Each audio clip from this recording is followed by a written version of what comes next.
벤자민 프랭클린이라고 미국의 그 독립운동의 아버지인가요? 그분이 말씀하셨죠. 죽음과 세금은 피할 수 없는 문제라고. 예.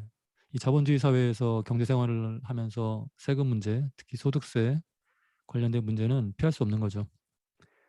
피할 수 없는 건 즐겨야죠.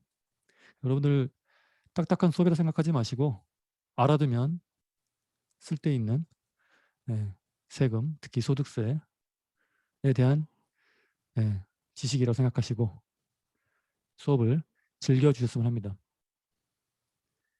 자, 소득세는요.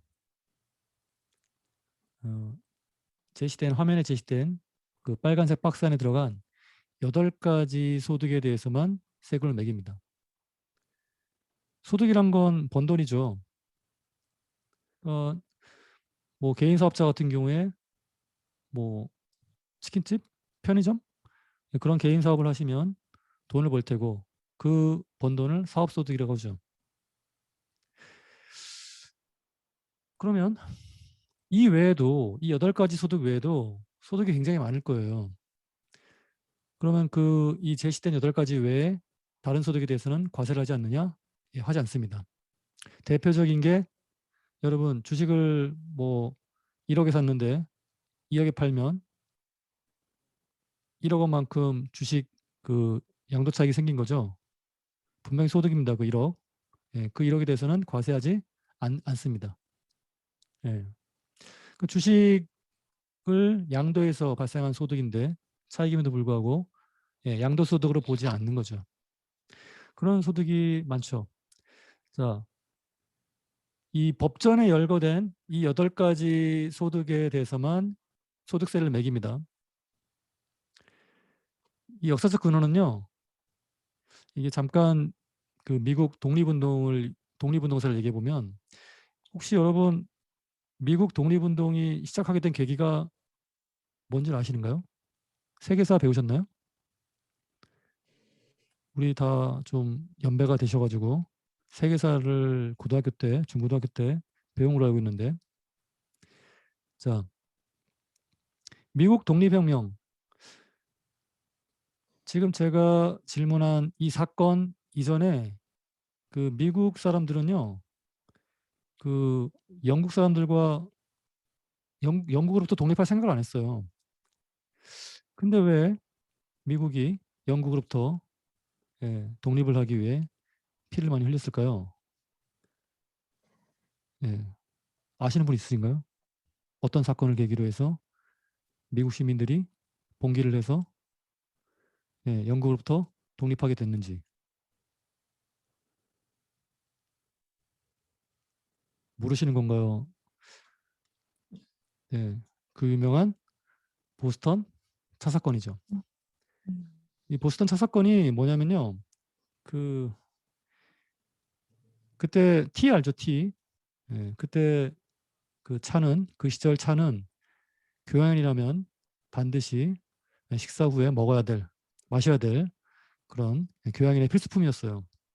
근데 영국이 갑자기 이 T에 세금을 매기게 된 거죠. 텍스를. 그러니까 이제 미국 시민들이 화가 나서 그때 보스턴 항구에 그 영국으로부터 수입된 그 차 있죠. 물론 배의 식구겠죠. 그 배에 올라가서 그 영국으로부터 수입되어 온 차를 다 엎어버렸어요. 바다에 빠뜨려 버렸죠. 그게 그 유명한 보스턴 차 사건이죠. 이걸 계기로 해서 영국이 이제까지 좀 말을 좀 안 듣던 미국 애들, 이 미국의 식민지 아이들 손을 좀 봐줘야겠다 해서 전쟁이 일어나게 된 거죠. 근본적으로 이 보스턴 차 사건이 일어나게 된 그 배경은요. 이제 영국이 프랑스랑 앙숙이죠. 그래서 100년 전쟁을 벌이고 그 100년 동안 전쟁을 하니 이제 영국 재정이 피폐해지죠. 그래서 그 당시에 이제 영국 왕이 전쟁을 수행하기 위해 필요한 재정을 어, 이제 세금을 걷어서 충당하려고 한 거죠. 그러면서 일단 왕이 회의를 열어요. 이른바 삼부회의라고 해서 왕과 성직자와 귀족이 모여서 이루어진 의사결정체 삼부회의라고 그래요. 세 파트가 모여서 이루어진 회의라고 해서 3부 회의죠. 자, 이 3부 회의에서 내린 결정이 뭐냐면 식민지 미국의 식민지 미국인들이 마시는 왜냐하면 식민지에는 고위 성직자도 없고 귀족도 없잖아요. 지금이야 미국이 위대한 나라이지만 그때만 해도 미국은 식민지에 불과했죠. 영국인들이 보기에는.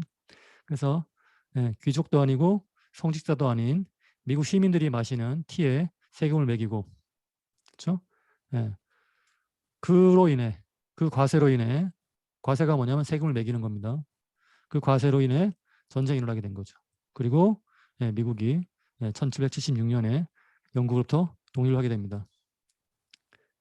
아이러니하게 세금 문제로 인해 미국이 독립하게 되는 게 참 재밌죠.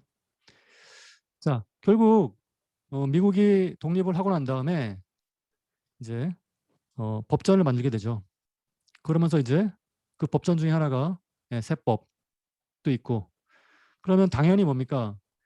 미국의 이 독립혁명의 아버지들은 결국 그 독립혁명을 하면서 엄청나게 많은 피를 흘렸는데 그 원인이 바로 세금이었다 이거죠. 그러면서 세법 그 법률을 만들 때 철저하게 어떤 원칙에 입각해서 법을 만들어요. 자, 그 중에 하나가 뭐냐면, 그 원칙 중에 하나가 뭐냐면 소득 원천설이에요. 그러니까 법전에 열거되지 않은 세금을 과세하지 않는다. 기본적으로 영국 왕이 미국 시민이 마시는 차에 세금을 매긴 거, 그게 원래 법전에 열거된 세금이 아니거든요. 그거를 아주 원천적으로 방지하고자 이 미국 독립의 혁명 아버지들이 세법을 만들 때 이 소득 원천설, 즉 법전에 열거되지 않은 소득에 대해서는 과세하지 않는다. 그러니까 세금을 매기려면 법으로 먼저 만들라 이거죠. 그래서 우리는 당연히 뭡니까? 미국이 만든 그 법률을 가져와서 수입해서 쓰는 거고요. 이 미국산 세법 법률에 이 8가지 소득이 열거되어 있고 이 소득에 대해서만 우리는 과세를 하는 거죠. 자, 좀 길게 얘기를 했습니다.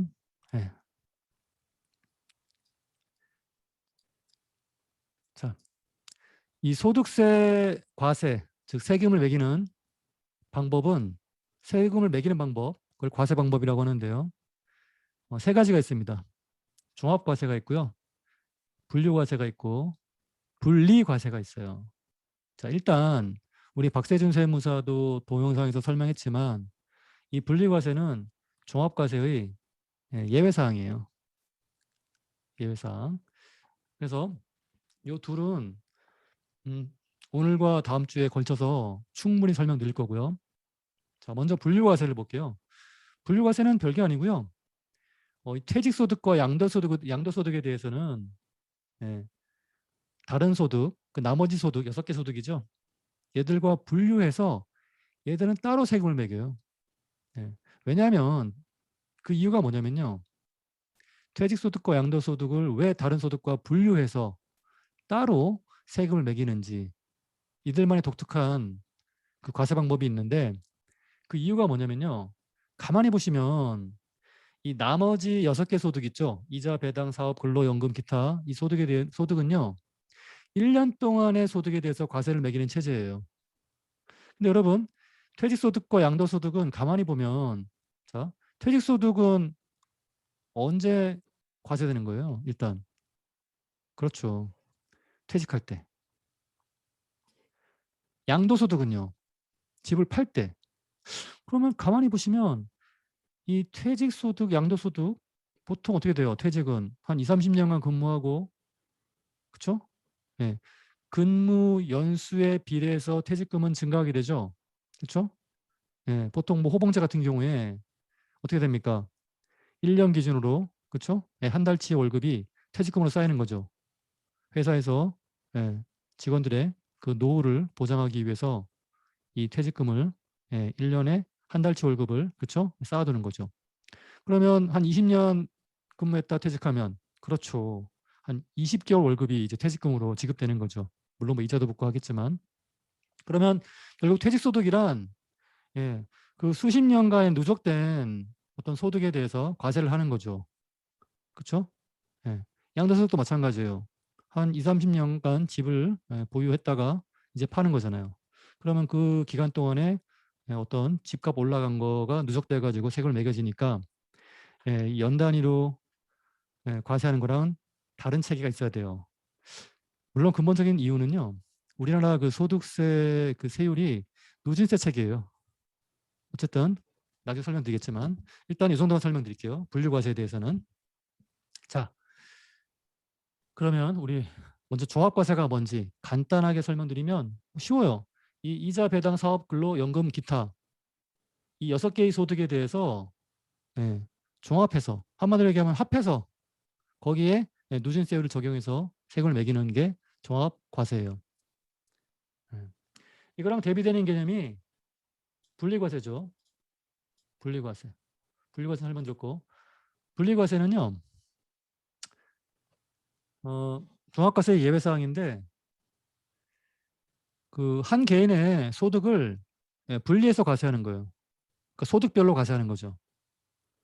그러니까 저 같은 경우에 제가 2019년도에 목포대학교 교수로 재직하기 때문에 제가 저한테 근로소득이 있고요. 그다음에 제가 이제 시험 출제를 하러 가면 출제 수당을 받아요. 근데 제가 출제를 어쩌다 한번 가는 거기 때문에 그때 받은 소득은 출제 수당으로 받은 소득은요. 기타 소득이라 그래요. 그러니까 기타 소득은 어쩌다 한번 생기는 소득이에요. 여러분들 로또 맞으면 그 번 돈 있죠. 로또가 얼마인가요? 500원인가요? 500원 로또 사가지고 1억에 당첨되면 9,900 계산하기 힘드네요. 그만큼 차익이 생긴 거죠. 그리고 기타 소득이에요. 어쩌다 한번 로또 맞는 거죠. 매달 로또 마시는 법 없죠. 그런 어쩌다 한번 발생하는 소득을 기타 소득이라 그래요. 자, 제가 2019년도에 근로소득이 있고 기타 소득이 있고 또 이런 근로소득이 있어요. 저희 사모님이 약국을 하기 때문에 제가 그 세금 신고를 제가 하거든요. 제가 이제 일당을 받아요. 이런 근로소득이라고 하죠.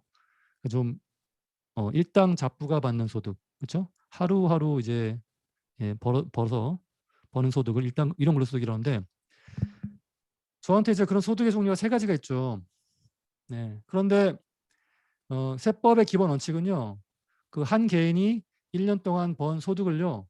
구분하지 않고 합산해서 거기에 세율을 매기는 그런 원칙이에요. 그게 이제 종합과세 방법이죠. 근데 분리과세는 뭐냐면요. 제 소득을 합산하지 않고 근로소득만 있다. 근로소득에 대해서는 근로소득에 대한 세금을 매기고 기타 소득에 대해서는 기타 소득에 대한 세금을 매기는 거. 그게 이제 분리과세라고 해요. 자, 그러면 이 기본적으로 소득세는요. 종합과세가 원칙인데 왜 이런 분리과세라는 제도를 두는 걸까요? 자, 그 이유를 설명드리면요. 9가지 이유가 있어요. 분리과세를 도입해서 적용하는 이유가. 그중에 제가 한 가지 말씀드릴게요. 9가지 다 설명드릴 수 없잖아요. 그걸 밤새야 되는데. 한 가지 설명드리면 우리나라 이 국세를 담당하는 세무공무원 숫자가 2만 명 좀 넘어요. 그런데 여러분 우리나라 개인 사업자만 해도 제가 알기론 700만 명이 넘죠. 맞나? 그 다음에 근로소득자는 1,500만 명이 넘죠. 그러면 재밌는 건 이 소득세는요. 셀프 신고 납부예요. 그러니까 우리 왜 전기요금 쓰면 전기 쓰면 고지서 날라오죠. 그런 체계가 아니고요. 그걸 우리 부가 납부라 그래요. 그런 식으로. 즉 뭐냐면 세금을 관청에서 고지하는 거예요. 이거 내라라고. 그런 식으로 세금을 부과시키는 걸 부가 납부라 그래요. 근데 이 소득세는 납세 의무자, 우리 같은 근로소득자들이 셀프로 계산해가지고 자기 세금을 계산해서 신고하고 납부하는 체계예요. 원칙이 그래요. 그럼 생각 한번 해봅시다. 전국에 600만 사업자와 1,500만 근로소득자가 스스로의 세금을 계산해서 신고 납부하기 위해 전국에 있는 세무서와 국세청 달려가서 세금 신고하면 난리가 나겠죠. 그렇죠? 예. 이거 너무 비효율적이죠. 그래서 어떤 굉장히 스마트하신 분이 이건 너무 비효율적이다. 그렇죠? 예.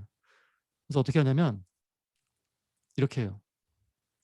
세법이 이렇게 하는 거예요. 야, 납세 의무자, 즉 네가 네 세금을 계산 신고 납부하지 말고 예, 그 납세 의무자에게 소득을 지급하는 자 누구겠어요? 회사. 그렇죠? 회사가 근로소득자에게 소득을 지급하잖아요. 그럼 회사가 그 근로소득자의 세금을 근로소득에 대한 세금, 근로소득세죠.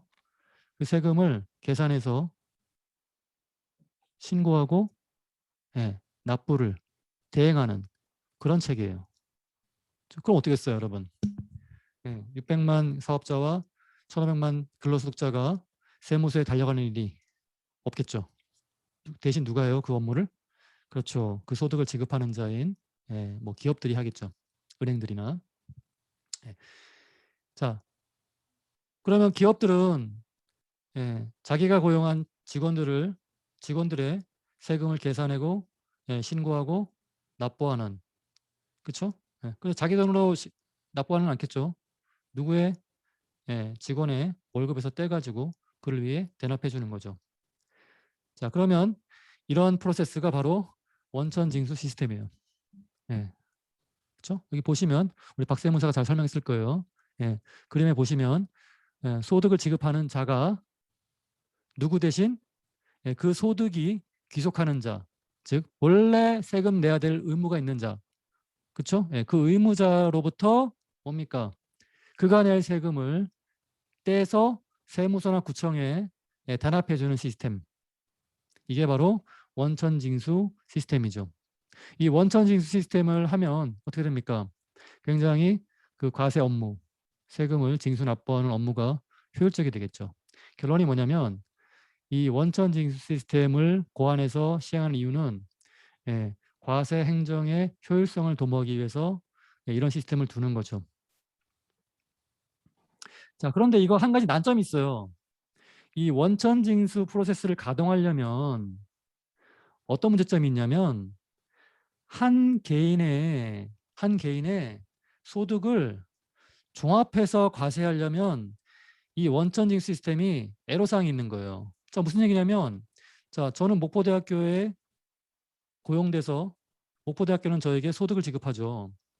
근데 저는 근로소득 외에, 그러니까 목포대학이 주는 소득 외에 뭐 다른 소득도 있어요. 그런데 목포대학이 소득을 지급하면서 그 소득에 대한 세금만 계산할 수 있는 거지 제가 뭐 출제를 했는지 아니는지 모르잖아요. 그러니까 그 다른 소득까지 합산해서 세금을 계산할 수 있어요, 없어요? 없어요. 그렇죠? 그래서 이 원천징수 시스템은요. 어떤 시스템이냐면 소득을 지급하는 자가 소득을 받는 그자 대신 세금을 계산 신고 납부하는 시스템인데 그 소득을 지급받는 자, 그자의 다른 소득을 알 수 없기 때문에 자기가 지급하는 소득만 있다고 보고 세금을 계산 그리고 원천징수해서 대납하는 시스템이에요. 그렇죠? 이해가시죠? 그러니까 기본적으로 이 원천징수 프로세스에서는 종합과세라는 걸 적용할 수가 없는 거예요. 이해가시죠? 자, 왜 분리과세를 적용해야 되는지, 적용할 수밖에 없는지, 종합과세가 원칙임에도 불구하고 이 분리과세를 적용할 수밖에 없는지 설명드렸어요. 결론은 뭡니까? 한 줄로 요약하면 종합과세가 소득세 과세의 원칙임에도 불구하고 왜 분리과세를 예외적으로 허용하는지 9가지 이유가 있다고 했는데 그중 한 가지 설명드렸어요. 뭡니까? 그렇습니다. 과세 행정의 효율성을 도모하기 위해서 그런 거죠. 구체적인 이유에 대해서는 제가 블라블라 설명드렸습니다. 자, 그래서 원천징수 프로세스에 대해 설명드렸고요. 요거에 대해서는 제가 뒤에 가서 더 설명드릴 거예요. 자, 그 다음에 이 종합과세 체계가 계산 구조가 이래요. 이 종합소득금액에서 예, 뭔가를 빼줘요. 그게 종합소득 공제고요. 그 빼주는 게 종합소득 공제고, 자, 이 종합소득 금액에서 종합소득 공제를 뺀 결과가 종합소득 과세 표준이에요. 예, 이거를 두 자로 줄이면 과표가 되죠. 예, 영어로는 텍스 타겟이라고 합니다. 예, 세금이 때려지는 그 타겟이죠. 예. 자, 그러면 이 과세 표준에 과표에 예, 기본 세율을 때려서 곱해서 예, 계산된 세금이 산출세액입니다. 종합소득 산출세액이라고 하죠. 자, 어, 소득자의 여러 가지 어떤 사항들을 고려해서 이 산출세액에서 뭔가를 좀 빼줘요. 예, 그게 이제 종합소 세액 감면 공제라는 거죠. 그래서 산출세액에서 이 세액 감면 공제를 뺀 값이 결정세액이고요. 예, 그 다음에 이제 세법에서 요구하는 어떤 의무사항을 이행하지 않거나 해태하면, 게을리하면 예, 가산세가 부과돼요. 페널티죠. 예, 그럼 이 결정세액에 만약 가산세가 부과된다면 예, 총 결정세액이 되는 거죠. 그럼 이제 총 결정세액에서 예, 기납부세액을 빼면 예, 자진납부세액인데 이 기납부세액이 뭐냐면요. 기납부가 뭡니까 여러분? 이미 납부한 세금. 자, 그러면 이 총 결정세액이 이제 결정된 세금이에요. 이제 내야 되는 거죠. 근데 만약에 여러분 어떤 이유로 내가 미리 내둔 세금이 있으면 이 총결정세액 모두를 내면 안 되겠죠. 그 미리 내둔 세금을 뺀 나머지만 내면 되는 거죠. 예. 자, 그럼 이미 예, 납부된 세금을 기납부세액이라고 해요. 그래서 이 총결정세액에서 기납부세액을 뺀 나머지를 납부하거나 예, 환급하는 거죠. 환급받는 거죠. 기납부세액에 대해서는 예, 또 시간을 할애해서 설명드릴 거고요. 자, 그러면 이 방금 설명드린 이 결정세액 계산하는 이 프로세스를 종합소득세 계산식이라고 하는데요. 자, 이 기본 세율이라는 건 기본적으로 7단계 누진세 체계예요. 누진세는 여러분 아시죠? 예. 자, 이 세법에서 말하는 조세 평등주의는 뭐냐면요. 모든 사람이 예, 공평하게 세금을 내야 한다는 건데 기본 취지가 우리나라 세법 체계의 조세 형평주의, 조세 평등주의는 뭐냐면요. 고소득자는 저소득자보다 더 많은 세부담을 지우는 게 우리나라 세법의 조세 평등주의예요. 자, 전기요금 같은 경우에 어떻게 됩니까, 여러분? 예, 사용 구간에 따라 어떻게 됩니까? 1kW에 100원씩 똑같습니까? 아니면 많이 쓸수록 그 킬로와트당 요금이 올라갑니까? 올라가죠. 예, 그게 누진 요금 체제죠. 예, 똑같아요. 이 기본 세율이라는 거 무려 7단계 누진세 체계로 되는데 한 사람의 1년간 번 소득에 대해 어떻게 됩니까? 단일 세율, 동일한 세율을 적용하는 게 아니고요. 한 사람의 1년간 번 소득에 대해 그 소득을 구간별로 나누어 가지고 소득이 높아질수록 어떻게 됩니까? 높은 세율을 적용하는 거예요. 그리고 그 단계가 무려 7단계입니다. 제가 세법 공부 처음 할 때만 해도 4단계였어요. 이게 엄청나게 지금 올라가고 있죠. 자, 그래서 보시면 7단계가 빠졌네요. 자, 이게 뒤에 가서 나올 거예요. 네. 어쨌든 7단계 누진세율이고요. 네. 그 다음에 이제 종합소득공제가 뭐냐? 이거는 제가 한 6시간 정도 설명드릴 거예요. 종합소득공제에 대해서. 그때 가서 배우기로 하고요. 자, 아까 제가 기납부세액이란 걸 이제 설명드리는데 그 원천징수 프로세스에 의해서 과세 행정의 효율성을 도모하는데요. 자, 여러분 그 대부분 직장에서 근무해 보셔서 월급을 받아 보셨거나 지금 받고 계시죠?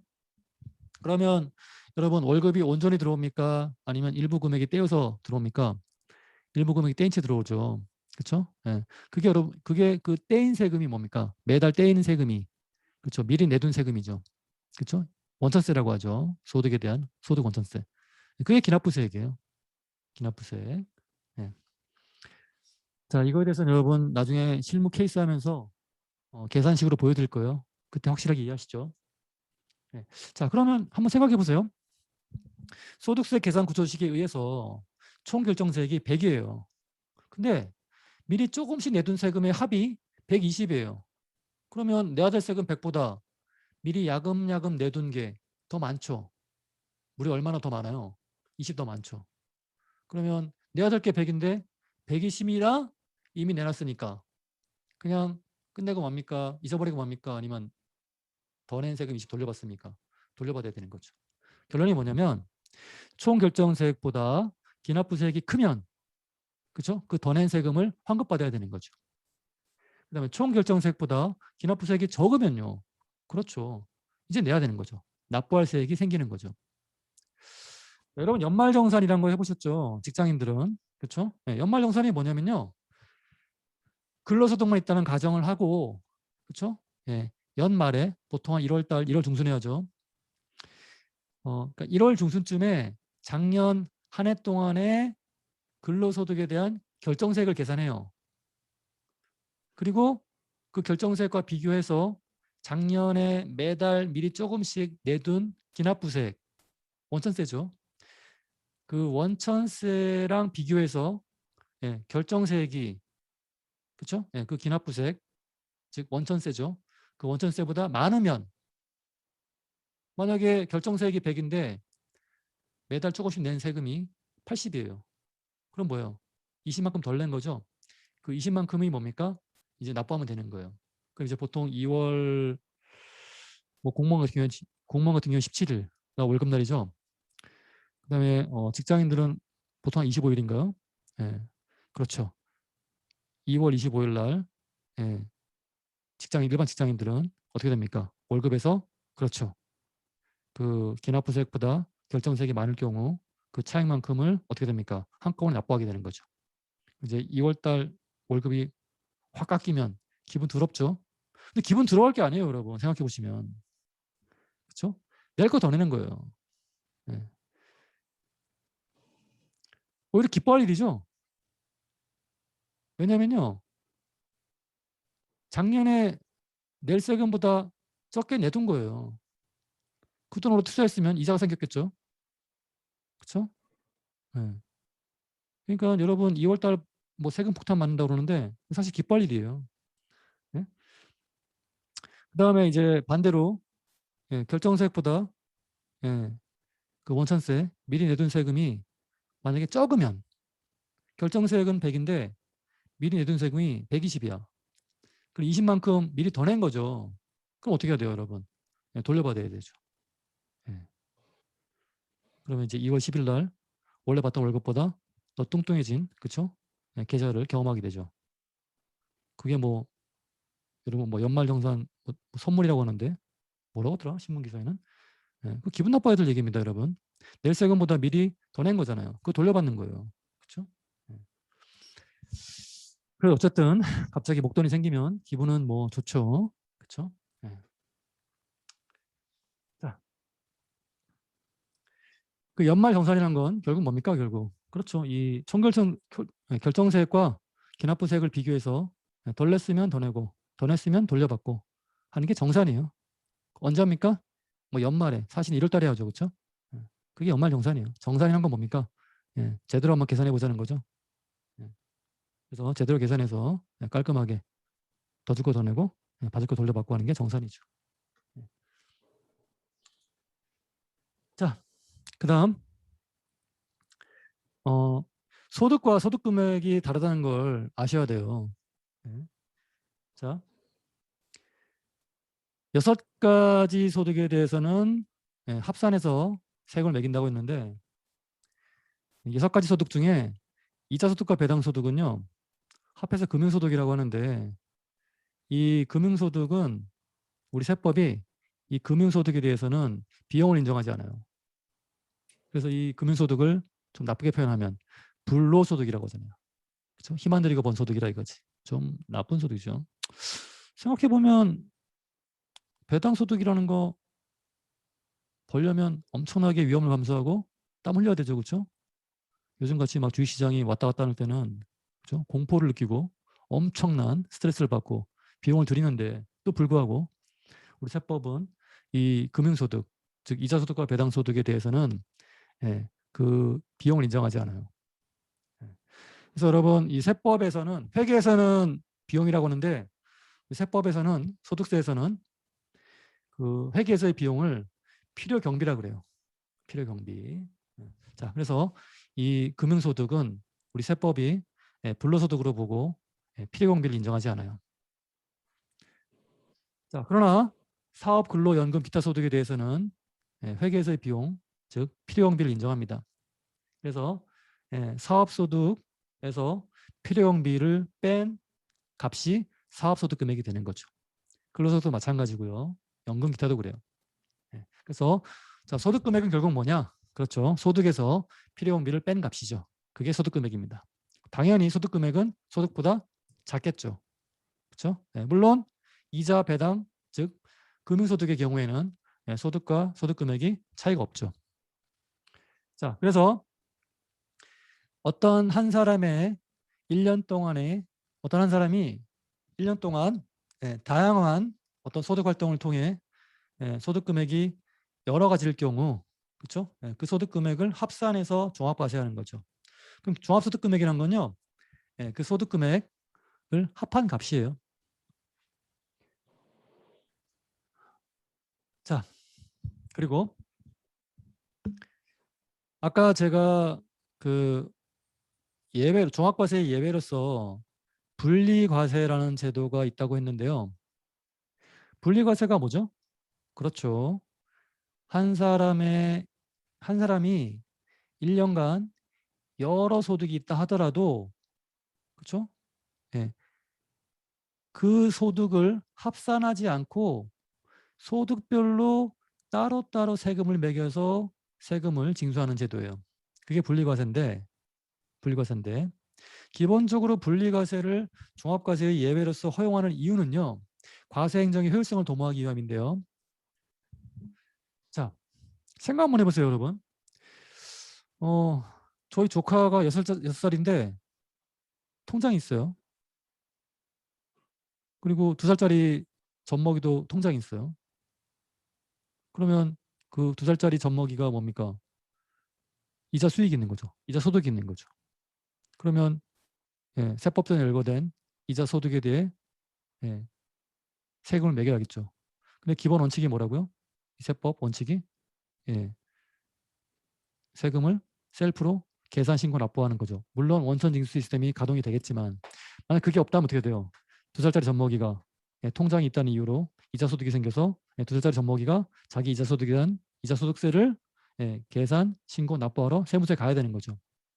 물론 원천징수 프로세스가 있어가지고 그 이자를 지급하는 은행이 그 젖먹이 대신 계산을 뭡니까? 계산을 해서 신고 납부하겠죠. 근데 그게 없다면 그 원천징수 프로세스가 없다면 젖먹이가 직접 세무서에 달려가서 자기 세금을 내야겠죠. 예. 굉장히 어려운 일이죠. 너무 또 전국에 통장에 있는 대한민국 국민이 한 3천만 명 되나? 3천만 명이 원천징수 프로세스가 없어가지고 매년 이자 소득에 대해서 신고 납부하기 위해서 세무서 달려가면 난리가 나는 거죠. 그렇죠? 대한민국 행정이 마비되죠. 세무 행정이. 그러니까 우리 세법은요. 어떻게 하냐면 이렇게 하는 거예요. 금융소득의 합이 연 금융소득의 합이 1,000만 원 미만인 자는 원천징수 그 프로세스가 가동이 돼서 신고 납부되는 걸로 납세 의무가 종결돼요. 그러니까 분리과세로서 납세 의무가 종결되는 거죠. 그 기준 금액이 얼마라고요? 1,000만 원입니다.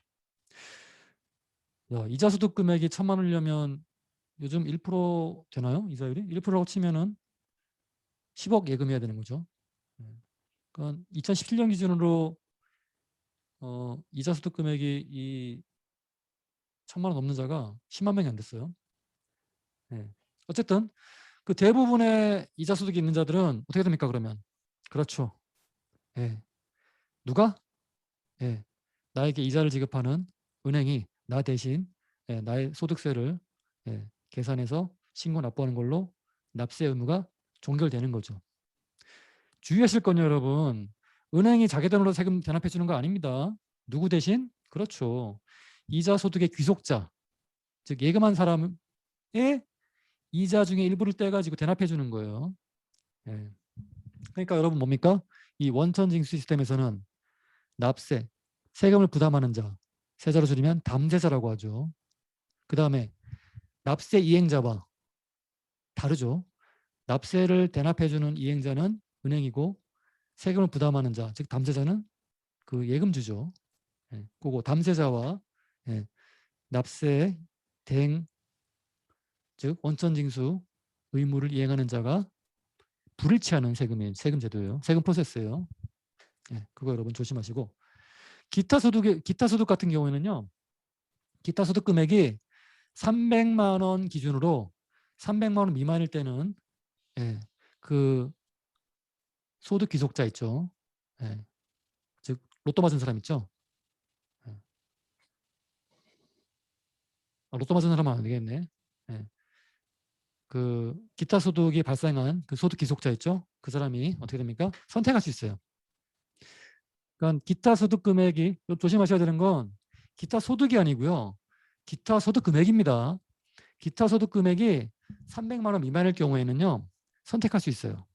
종합과세로 끌고 갈지 아니면 분리과세로 끝내고 말지를 예, 선택할 수 있어요. 누가? 소득을 지급하는 자, 소득 귀속자가. 예, 소득 귀속자가. 예, 그거 조심하셔야 돼요. 기타 소득 금액이 300만 원 초과되면 무조건 뭡니까? 종합과세로 가야 됩니다.